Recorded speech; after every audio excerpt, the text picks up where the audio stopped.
Welcome to mega nine. నేను మీ journalist అలింని. ఎట్టకేలకు SC వర్గీకరణ సంబంధించి మిశ్రా బిల్లును అసెంబ్లీలో ఆమోదం లభించింది. మొత్తమే కూడాను మెజార్టీ సంఖ్యలో ఉన్న ఎవరైతే అసెంబ్లీలో ఉన్న సభ్యులందరూ కూడాను మిశ్రా నివేదికని అలాగే ఎస్సీ వర్గీకరణ బిల్లుని ఆమోదిస్తూ కూడాను ఒక తీర్మానం చేయడం జరిగింది.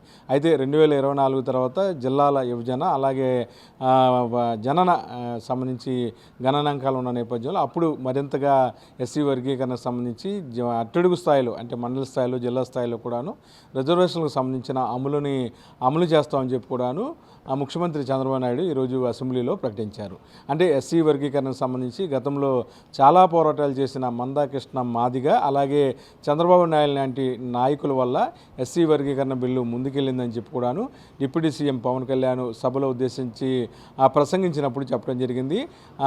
ప్రధానమంత్రి మోడీ తీవ్రంగా దీనిపైన చర్చించి ఎస్సీ వర్గీకరణకు ఆమోదముద్ర వేయటం వల్ల ఎస్సీ వర్గీకరణ బిల్లు మార్గం సుగమైందని చెప్పి కూడాను డిప్యూటీ సీఎం పవన్ కళ్యాణ్ చెప్పారు.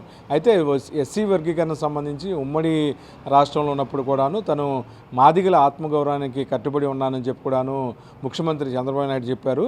ఏదైతే గతంలో కుల వివక్షకు సంబంధించిన అంశం మీద కూడాను తమ పార్టీ చాలా విషయాల్లో కూడాను అండగా ఉంది. ఎవరైతే కుల వివక్షకు గురయ్యారో వారందరి పక్కన పోరాటం చేశామని చెప్పి కూడాను ముఖ్యమంత్రి చంద్రబాబు చెప్పడం జరిగింది. అలాగే మిశ్రా నివేదిక కావచ్చు, అలాగే ఇతర అంశాలన్నీ కూడా పరిశీలించిన తర్వాత సుప్రీంకోర్టు కూడాను తమకు అనుకూలంగా మద్దతు ఇచ్చిందని చెప్పి కూడాను ముఖ్యమంత్రి చంద్రబాబు తెలియజేశారు.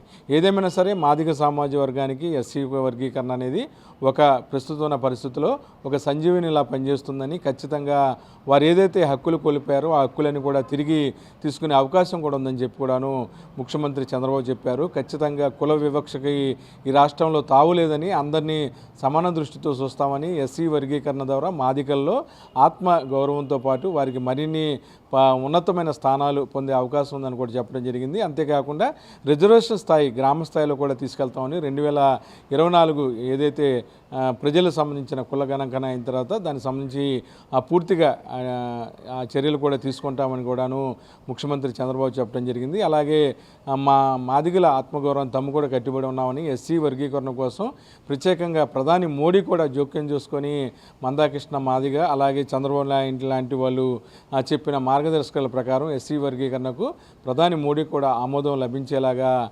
చేసిన ప్రతి ఒక్కరు కూడాను సభలో తను ధన్యవాదాలు తెలుపుతున్నానని చెప్పి కూడాను డిప్యూటీ సీఎం పవన్ కళ్యాణ్ తెలియజేశారు.